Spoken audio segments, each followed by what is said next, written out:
લે તો 1 ઓક્ટોબરથી શુગરની સિઝન શરૂ થઈ રહી છે, જેમાં નવી નિકાસ પોલિસી ટૂંક સમયમાં આવશે। તો આ પોલિસીમાં શું વિગતો હશે તે જણાવવા માટે આપણી સાથે જોડાઈ રહ્યા છે આપણા સહયોગી લક્ષ્મણ રોય। લક્ષ્મણ जी, बताएं किस तरह की खबर यहाँ पे निकल के आ रही है?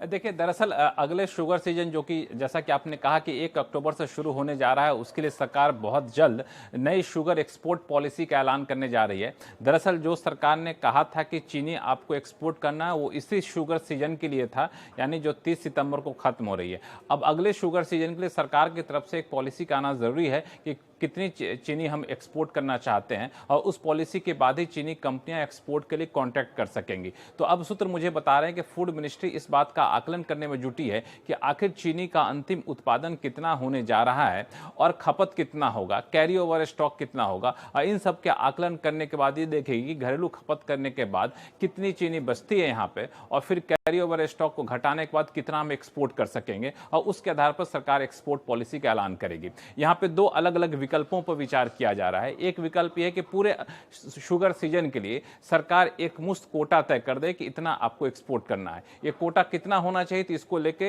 इंडियन शुगर मिल एसोसिएशन ने 80 लाख टन कोटा देने की मांग की है। दूसरा विकल्प यह है कि एक मुश्त करने की बजाय अलग अलग किस्तों में सरकार जो है सो चरणों में शुगर एक्सपोर्ट करने की इजाजत दे, ताकि घरेलू बाजार पर इसका असर ना पड़े। तो दो अलग अलग विकल्प है जिस पर विचार किया जा रहा है, और इन सब कवायद के पीछे दो वजह है। पहली वजह है कि घरेलू बाजार में चीनी के दाम ना बढ़े, इसके लिए जरूरी है कि चीनी कंपनियों के ऊपर दबाव ना बने और चीनी कंपनियां विदेश में जाकर एक्सपोर्ट करके मुनाफा कमा सके। दूसरा ये कि अंतर्राष्ट्रीय बाजार में अभी जो चीनी कीमतें हैं, उसको देखते हुए ब्राजील और थाईलैंड जैसे जो चीनी उत्पादक देश हैं, वो अभी से कॉन्ट्रैक्ट करना शुरू कर दी हैं। ऐसे में अगर भारतीय कंपनियां पीछे रह जाएंगी तो फिर आगे नुकसान होगा। इसलिए सरकार चाहती है कि जल्द से जल्द शुगर एक्सपोर्ट पॉलिसी का ऐलान किया जाए।